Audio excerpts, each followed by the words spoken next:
the result. I'll have the route card. You keep it is the longer leg. Just 50 cars out of the original 113 left Nairobi for Kampala. Another night stage followed as the cars pushed northwest to Fort Portal Control. The day and the night took the cars north of Lake Victoria. And as dawn broke on the final day, Mount Kenya signaled the last grueling stage to Nairobi and the finish.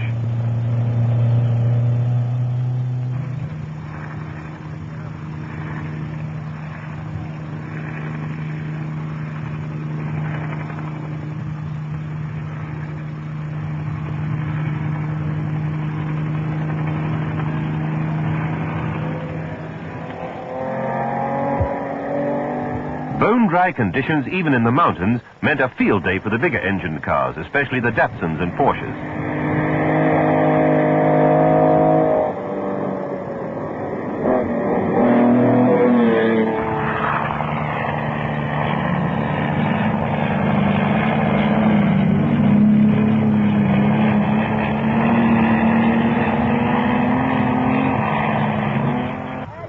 But the pace of the leading cars after Nairobi brought whispers of discontent from some of the drivers. It's just too fast at the moment, too fast for everybody.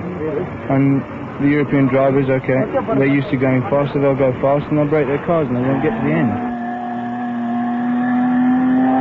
The high average speeds also brought a spate of punctures for many cars, with drivers having to stay up with the clock. Any delay meant penalties.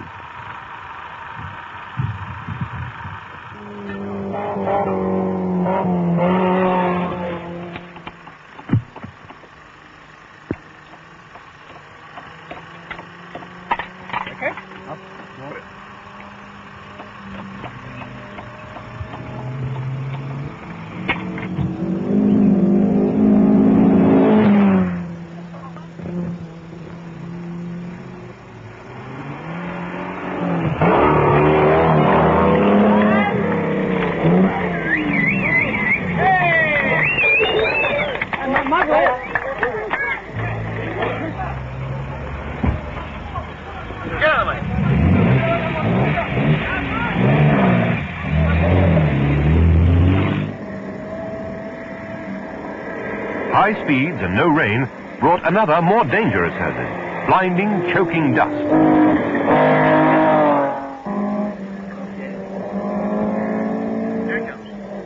Although impressive for the high average speed, for John Sprindle, watching from the sidelines after his retirement, the safari had lost some of its magic.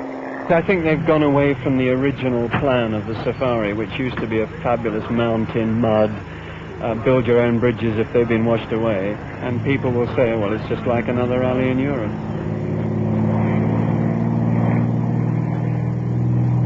Porsche, Datsun, Porsche, Datsun. The order into Kampala on Saturday evening, with Nicola in the escort just 2 minutes behind the third and fourth placed cars.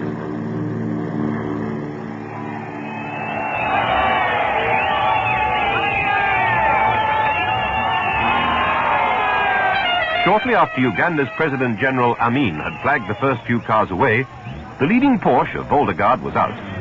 A bank had proved too big an obstacle while trying to pass his teammates. Come here, Gunnar. Gunnar has driven in many safaris. We are looking forward to your routes now. That's okay. 45 seconds. 45 seconds. Best of luck, you bet. Do you see any problems on this next stage, Gunnar? Nicola and Palm moved up into third place after catching the second Porsche. But before reaching Fort Portal, they too were out. 6 of the first 10 cars were now local drivers.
by Fort Portal, Datsuns had the first 2 places, although it needed quick work from their 19 service crews along the route to keep them there.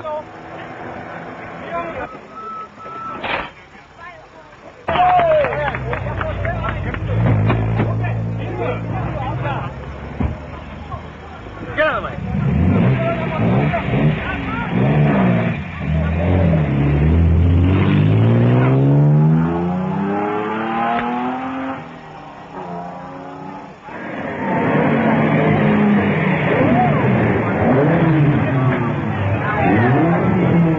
At the last night stop, 7 of the first 10 cars were local drivers, among them the Peugeot of Shankland and Bates and Robin Hillier in an escort.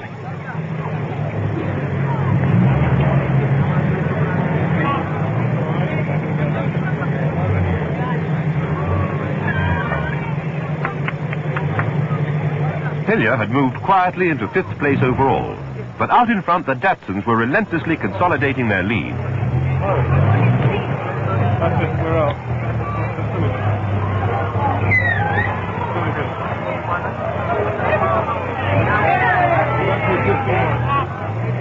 By now, service had become vital to keep them out in front. Their own blistering pace was beginning to tell.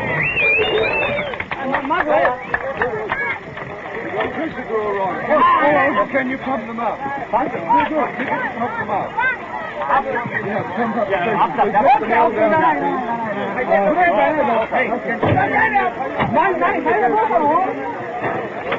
All of them? Yeah, it's better to change all rather than bump them up.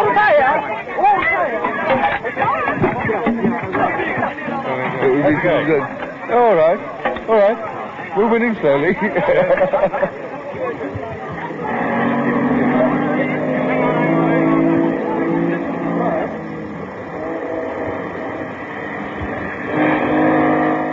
The last few hundred miles became a private battle between Herman and Meta in the 2 Datsuns. At times, the gap between the 2 cars was less than a minute, with speeds reaching 120 miles an hour.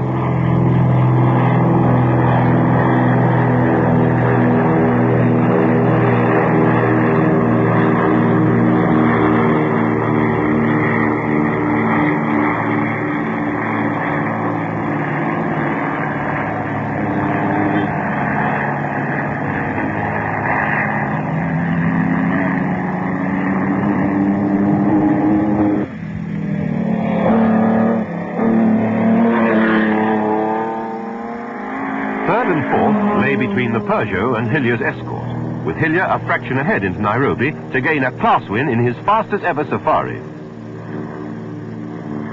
I think the pace that's been set by the leading cars is the cause of most of the casualties. The roads are rough, and doing those speeds over those roads is going to break things.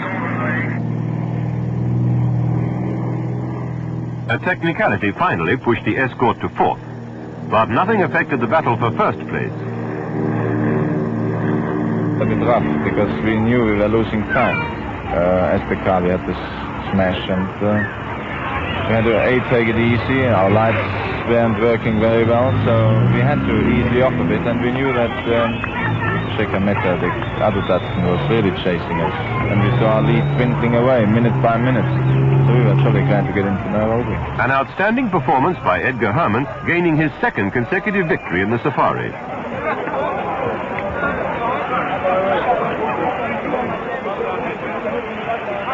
His success proved the Datsuns were formidable opposition in this long, fast event. But as the rest of the field returned, a hint of disappointment was evident. Well, I think its character has changed. I don't know whether this was specifically aimed at trying to please European drivers. Nowadays, it's much more of, well, as one could say, a road race, perhaps, with very much higher speeds and less rough roads. It's lost its old character. Being a conservative, I'd like to see the old ways come back. I'd like to see the rough roads that we used to have brought back into the route as soon as possible.